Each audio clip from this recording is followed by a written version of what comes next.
Well, good morning, everyone. This is another one of the Team Fireside chats, and I have with me two very inspiring ladies today who met. I need to know how you met, but I know Ruth really well because she runs a great manufacturing and engineering recruitment business and heads up that division for Team. So we've done quite a lot of work together, and you've done some amazing things for that division within the Team network.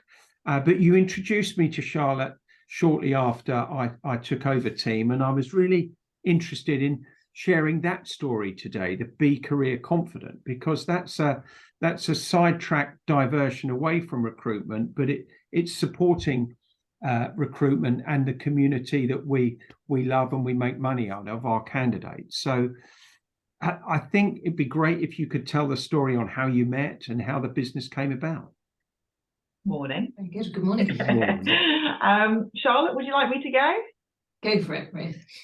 Tell me on dates, because I might have dates wrong, but I think that you and I met about 9-10 years ago now.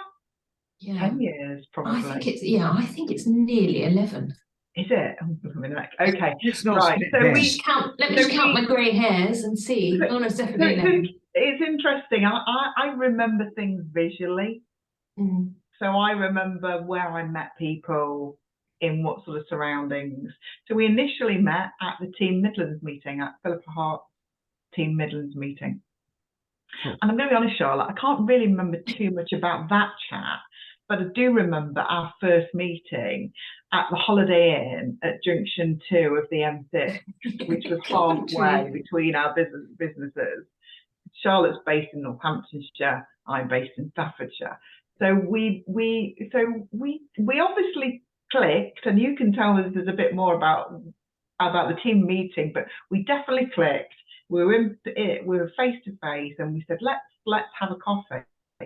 So we went for our first meeting, and we just chatted. And the thing that connected us, we've both got individual businesses, and we both employ a small team. And whilst we do both recruit in engineering and manufacturing to some extent, Charlotte's got a wider portfolio of client base. But the thing that connected us was careers. We had our vision for future talent and careers matched. We were on the same page, and so 11 years ago we talked about recruitment, but it was as a bigger picture. It was about future talent, and it was also about supporting people with career management and people that were retiring. So it was the full picture. Okay. And so we jump forward. Talk to us. When did Be Career Confident come about? Come on, Charlotte, you can tell us. Thanks. So I just want to fill in, there's a little gap in between just to explain how we started talking about it. So Ruth rightly identified, both of us feel that the job of a recruiter, the job of somebody within the career space, is a lifelong support role, not just a function of here's a job, you start the job, that's the end of the relationship. We feel we're a long-term partner for an individual or for a business. Excuse me. I'm really going to have coffee here. Excuse me. So my business, so CWR, which is my business, we're in Northamptonshire. We've always done work with local schools. We've always done work with local jobs clubs, because of the fact that of the community that we live in. We're a very, very traditional community. There's multi-generational businesses here. Kind of my typical candidate lifeline is mum and dad might be candidates or clients. One of the siblings will come for some temp work, another sibling will come for temp work, the other sibling will come, then the cousins will come, then the aunt and uncle. That's the business I run. That's what I want to run, because that's my home and this is my town, and I'm very proud to be here. Through that, we built up lots of links with local schools, because obviously we start talking to them young, we're going to know them. The journey gets longer. So as my work with schools developed and grew, and Ruth is, and that was, I think, the big thing, wasn't it, Ruth, is you felt that too. You felt that you want, to talk to them from a young age. You'd always done careers fairs. You'd always gone into, kind of market careers within the engineering space to schools and talked at days there. So when I needed extra resource, it was a lovely opportunity to say, Ruth, I'm doing this big event at the school. Do you want to come and see what I'm doing? You can then talk about it with your local schools. You and I can get some exposure working together. And it's, it's a lovely opportunity to both showcase our skills rather than just relying on me. So we've done that for years. So kind of Ruth coming to support. Then I was doing work within businesses on a similar vein, supporting, looking after the teams. How do we recruit properly into those? Again, from a bias from with recruitment skills. So Ruth would support at those. And we've always said, we'll do something together. We ought to do something together. We ought to formalise this. We ought to do something. And that as soon as COVID hit, do you remember those 2 weeks where everyone was like this? A bit confused about what was happening, but suddenly 2 weeks of completely nothing and the sun came out. Ruth and I got paler in that 2 week period because that was our 2 week window. We met every day, we planned every day, we drew logos, we did it, we set up the calendar of events, we worked out how to suddenly do online meetings and invite people we didn't know, and we did it. And we've never looked back, have we, Ruth? And that's it. And that's exactly how we did it.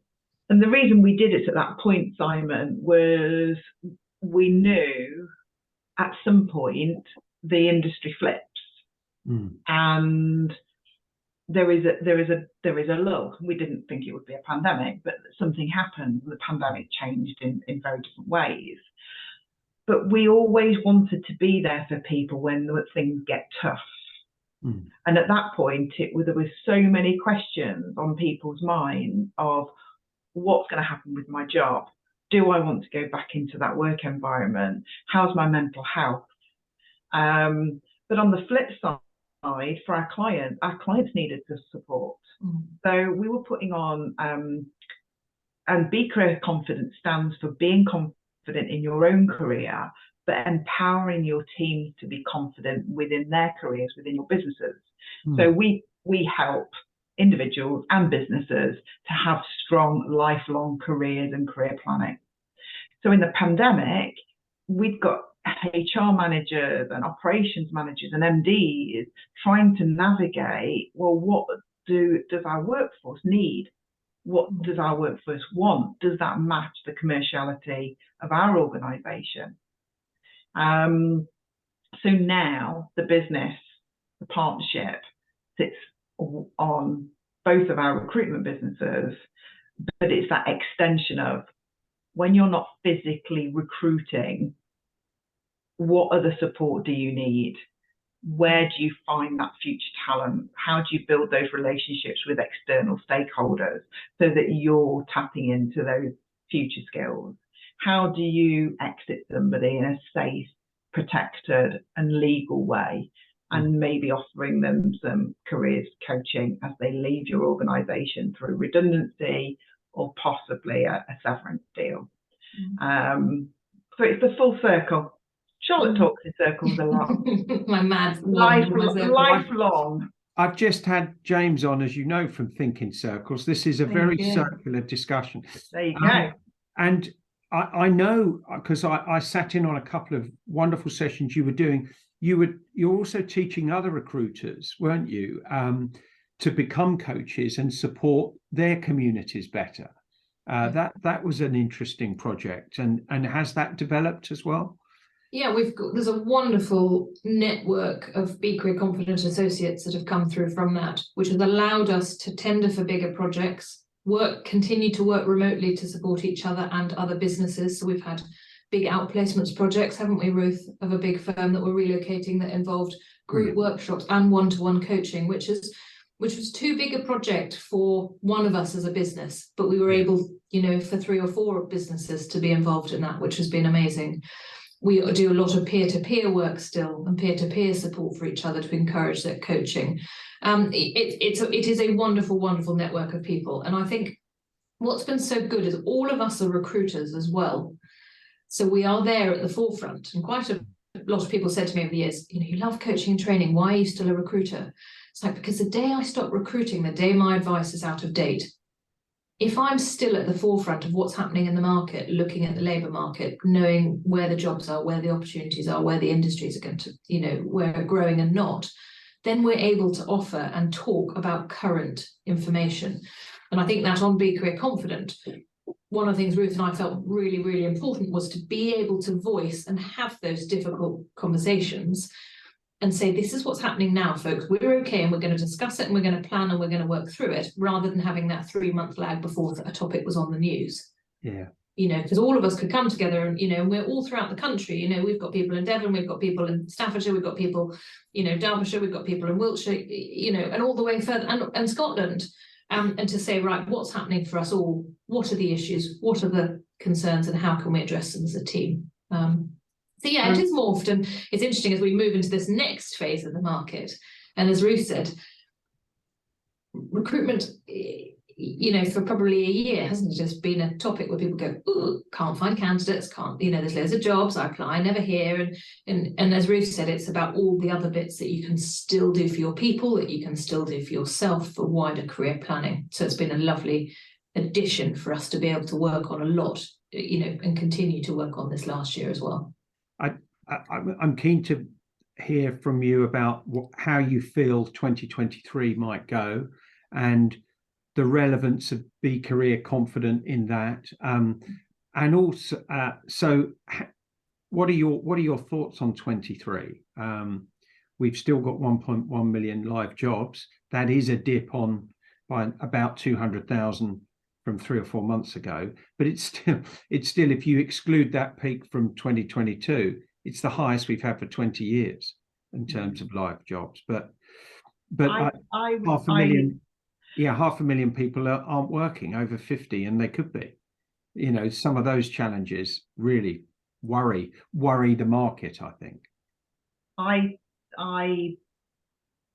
think that 2023 will be challenging in different ways for different people. We have a skills shortage. That's not going away. So there will always be the demand. So if you take one of the classic roles that we recruit for is maintenance engineers within fast-moving consumer goods.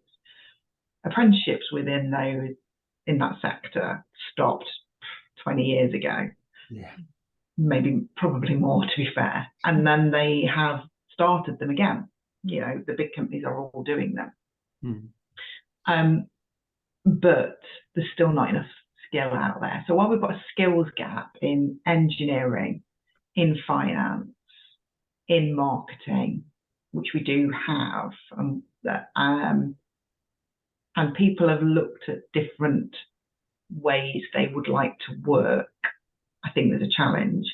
I think also the generation coming through have got so much opportunity that sometimes they're confused about where to look. And sometimes they take that time out to go and do a job that they weren't considering as a career, and might do it for a couple of years because it's a reasonable salary. The national minimum wage goes up from April. I think that will have an impact on businesses and their cost base. I think cost base will have an impact. And I think this will be a year of evolve. It will evolve a lot. We've got strike action. We've got price increases. We've got a skills challenge. I still think there is a need to recruit. I don't think the volume and the boom is there at the minute. Do I think we will get a bit of a dip and then a bit of a boom? Yeah, I think we probably will. I think the latter part of the year, things will start to look a bit different when it's settled down. Inflation's not going away. The prices are going to be the prices. Our inflation might drop, which it will drop, but the prices will still be the prices of where we are now. The prices won't really come down. So I think within our space, within recruitment and careers, it's about navigating and helping people understand, so helping hiring managers understand what people are looking for from their careers, and also helping people to understand what actually is out there and what the opportunities are out there. I think it'll be tough, but I don't think it will be. I don't think it'll be on its knees. No, good. Charlotte, any different thoughts on that? No, I agree. I suppose I think businesses are going to use this year to reevaluate how they recruit. I feel the world of job board recruiting, is changing. I feel how we market our opportunities is changing. So I think we're in a bit of a funny change period of that, which is why the process is the recruitment process is really clunky at the moment, and people are finding it very, very challenging. And through that adversity, I think there will be innovation and change. So I'm looking forward to seeing how that changes. But it'll be difficult whilst we're getting through it. I have certainly noticed a lot of businesses saying, we have done it this way forever and ever and ever, and it's now not working. What do we do? So I don't think in my community there will be as much recruitment, but I do think there will be an improvement on process, and just as much time and energy and finance put towards recruitment, maybe just not actually to frontline recruitment, but maybe to thinking about the actual operation of it behind the scenes. Industry-wise, I still think the manufacturing, the retail, the fast-moving consumer goods, as Ruth said, I think they'll all be fine. I think it'll be interesting to look again where I am. F1 engineering, high-tech engineering, precision engineering, that's changed quite a lot in the last 10 years anyway. I think it continues to change. Whether that's more movement in Europe, I don't know. So yeah, I think we're in a slightly awkward period, but hopefully again that'll encourage positive improvement. And an observation from outside, having Be Career Confident attached to your individual businesses must create a wonderful USP for you both to take to market to your clients and your candidates as a differentiator from other businesses in your competing markets. I think we wanted something that's the reason we created Be Career Confident was to enable us to work on bigger projects. That was the biggest thing. Charlotte and I are both trained coaches. So when we're working on coaching work, that's why we're together and we can work with our other coaches. From a recruitment point of view, it's formalized what I've always talked about with our customers. And when I say customers, I mean anybody that's looking for a job or anybody that's hiring. Because you're right, Simon, it's about having that conversation that isn't just about recruitment. Yeah. And it's a platform to be able to stand on and say, this is what we do. I definitely find that they cross refer. So I know that people and they cross enhance, probably, to use your thought on it, Simon, is in the recruitment market, we might stand out because we've got both, because we've got the coaching and training bit. So rather than, come and have your internal recruiters trained to recruit properly, you can have that as well as the recruitment process done, and we can mentor them. So we might get that work over somebody else who's just a mainline, just a concentrated recruitment business. But likewise, we might get the coaching and training work because we are talking about current market, because we're recruiters. So for my mind, it does stand out and it does differ. But also, mainly for me, it's where Ruth and I wanted the businesses to be bigger and more impactful than just being an operational recruiter. Yeah. So it allows us to, and for both businesses, we have to do certain amounts of CPD hours a year. We have to have continual development and learning. We have to read around subjects. We have to, which for both of us pushes us to get better and better, which is good, because otherwise we could just stay as good recruiters, but recruiters that have been doing it for a long time now, getting longer in the tooth by the years. Okay. There's no need for that. There's no need for that at all. And just finally, is there an opportunity for you to work with more associates? Are you looking to develop your network? Always. I was going to say, I didn't know whether Charlotte was going with that. I'm just going to have a cough. Absolutely. Sorry, everybody. Yeah, absolutely. If people are looking to develop and are interested in coaching and career coaching, yeah, absolutely, get in touch. Good. Well, this is going out, as you know, to the team network and on some social posts further afield. So if there are other recruiters out there watching this, which are inspired by the Be Career Confident story, then contact Ruth or Charlotte and you can have a conversation.